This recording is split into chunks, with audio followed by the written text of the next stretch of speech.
Good morning, good morning, good morning. How are you today? Here we are live. If you haven't been here before, welcome. This is Ken at 10. I broadcast every day, 10 o'clock in the morning, from our offices here in southwest London in SW16. We're estate agents talking about sales, lettings, and everything else. So nice to virtually meet you. Hope you're all well. We're looking forward to a really bright and sunny weekend. The forecasts are fantastic. The kids have just broken up, and it's a weird one, isn't it? Because I say the kids have just broken up. For many children, of course, they've been off the whole time. So it's slightly unusual in that sense, isn't it? Having said that, it's good to have the school holidays here. It always reminds me of those hot, long summer holidays. And not that we've got them, of course. Here we are in the office.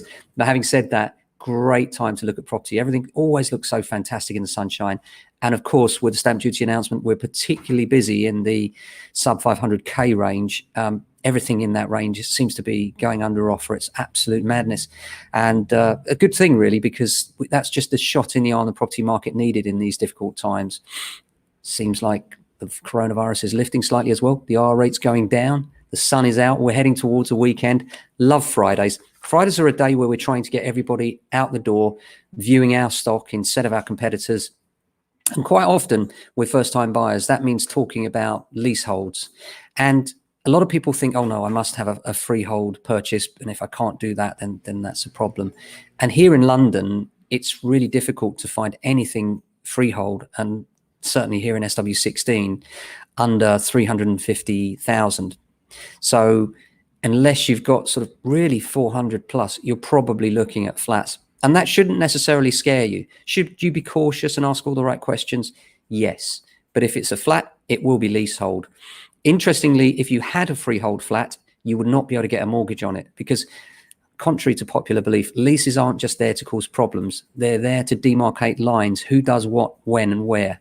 So if you think, for instance, in the case of a flat, you would have maybe 4 flats in one building. Question, who's going to maintain that communal area? Who's going to vacuum that carpet? Who pays for that? Obviously, there has to be a share of costs between the owners. Then on top of that, what if the roof falls in? There has to be a legally set framework of who is going to contribute what amount. So typically the way that happens is that with a larger flat, you would pay a larger proportion. It does vary, because sometimes it's just a flat third if you've got 3 flats, regardless of the size of the flats. But often it's done on size. You may have a 3-bedroom flat paying 60%, and then 2 smaller flats paying 20% each, but it does vary. But what I would say is with leasehold, yes, look at the length of the lease. The lease needs to be reasonably long in order to be a good buy, unless it's cheap. There's lots of arguments around what's a long lease and what's a short lease. And generally speaking, now people are more lease aware than ever. If you want a discussion about that, or you've got a property that is leasehold and you want to discuss whether you should renew the lease, that's something that we've been talking to people about for many years. And it's not necessarily the end of the world. There are ways of doing it. There's a way of forcing the renewal of the lease as well. And there are frameworks and specialist firms that can help you get there.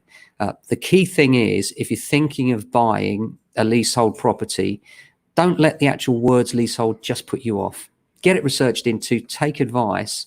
But in London, getting that leasehold property for most people is the stepping stone, so that you get that leasehold property, you live in it for a while, you build up some equity, and then when you sell that on, that becomes a stepping stone, which gives you a deposit for your next purchase. And that's how most of us move up the property ladder, as it were.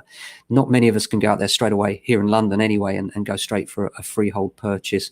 But get yourselves on that ladder while you can, because we suspect it's going to be really busy. Certainly what we're finding at the moment is, for the first time in many years, first-time buyers are having to compete with buy-to-let investors again, which is a good thing, really, in terms of if you're a seller, not so good if you're a first-time buyer. So get yourselves in there early if you can. Give us a call if you're considering selling. As I said, we're very short of stock, and that's a good thing because it's all in the sold drawer. But by the same token, we always need new stock to replace it. And having said that, very, very busy on valuations in the next week as well. So apart from that, the sun is shining here in SW16. We're going to go now and get everybody out viewing for the weekend, make sure they're viewing our stock and not our competitors. Hope you have a fantastic day and a fabulous weekend. I'll see you tomorrow for another Ken at 10. Take care.